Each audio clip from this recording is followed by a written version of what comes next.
Hey traders, Nick Shaheen here looking at AMC. This is my second attempt at recording it. The first one turned out too critical, maybe negative, but I don't mean to because I really have no skin in this game. I don't know anybody who's short or long.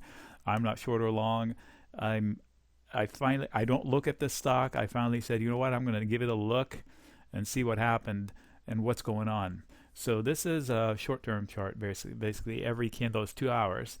I'll start with the positive trading aspect of it, and then I'll zoom out and tell you my logic and how this is incredibly nutty. Yeah, not in a bad way or in a good way, it's just crazy. So, short term, the bulls are in charge. You can see it, higher lows, but they're also facing a lot of resistance. 12, I would say it's a 11.4 would be a trigger, but it's not because of these little jaunts right here. So, anywhere above here there's a trigger line that's going to bring some buyers, but the problem is all of these guys. So this is what I would consider a supply. So as soon as they get up here, there's going to be a lot of action that's going to be resistance. So the best thing is just to meander higher, to try to slog through it and recover some of it. There are some people stuck up here, so I'm going to assume that this is during the GameStop mess. And I don't mind so much that it's going on, because I think the way I interpret it, it's non-Wall Street Reddit people beating up on Wall Street, shorting people.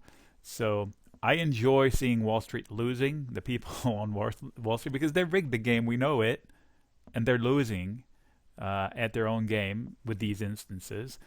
But there are also a lot of bystanders up there, retail mom and pop people that are just getting hurt. So it's fun to watch, but it kind of like makes this more gambling. I mean, there's nothing about this that's investing, and let me back into it. There's nothing about this that is investing, and I'll back into it. I'll show you why. So I'm going to zoom out to a weekly chart and reset this.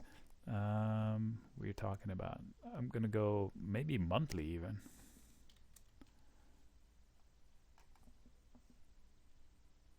No, weekly would show it better. Sorry about that.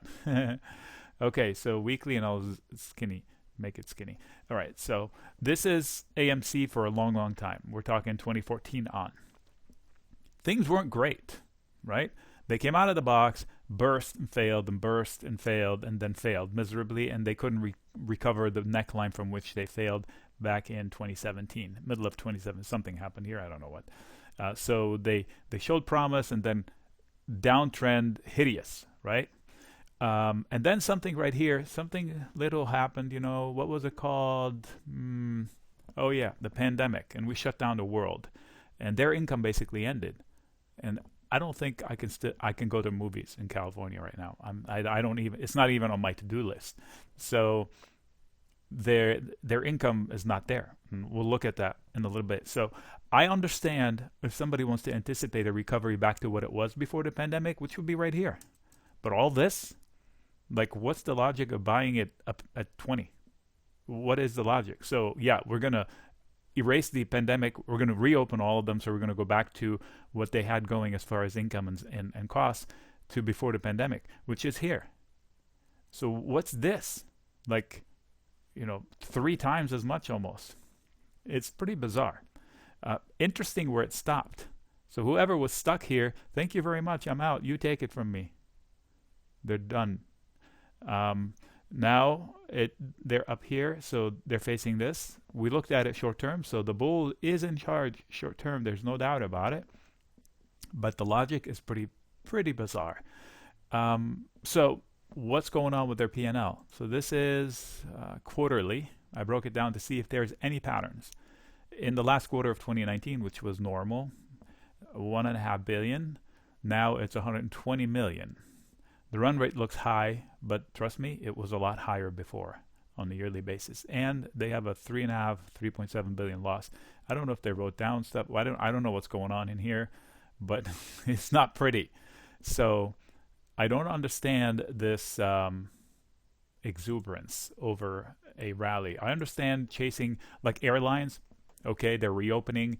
I see the business going, so one can, and they're still not back. I think they're still not back to what it was before the pandemic.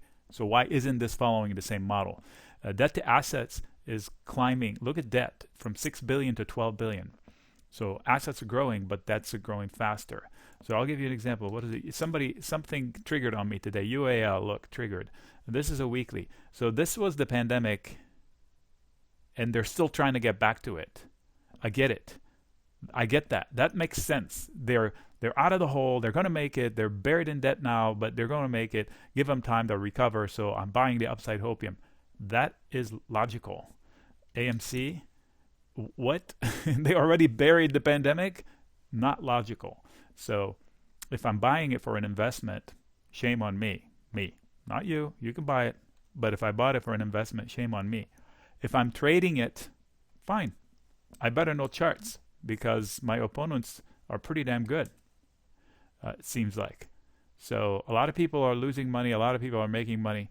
So if I wanted to trigger short term, this will be it, 12.45. But that will close the gap right there. So it might be like, and then back. In fact, those two may have been bursts to try to do that. This is an hour chart. So pick your time frame that suits you and make sure you're trading against pretty good. Whoa. Okay. So if I wanted to, one candle that makes sense is this one right there, March 10th. Take the edges of that. They're going to ping pong inside of it, and the breach of either side of it will cause momentum in that direction. That's my opinion. So if I wanted to swing trade it, I would chase the breakout from here. If I wanted to breakout trade is chase it from here. If I want to swing trade it, I'll buy it if it approaches this one with a tight stop. Because if it goes below it, I mean I'm wrong. Or chase it lower if it fails. Depends on what thesis do I want. I'm not recommending anybody do anything in this lunatic stock, of course. I don't know how it's trading relative to GME or whatever. GME at least has, I think, the notion of they could take the business online or something. So at least, you know, oh my gosh, I can't even see the stuff down here. And then now up here.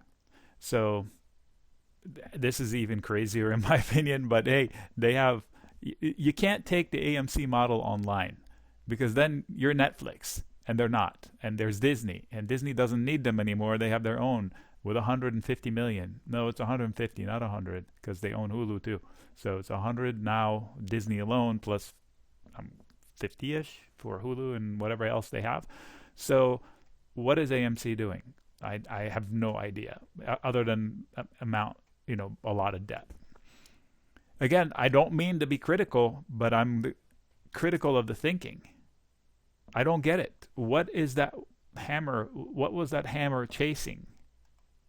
What? Way better than the pandemic? This was the pandemic when things were perfect, as perfect as they could be for AMC.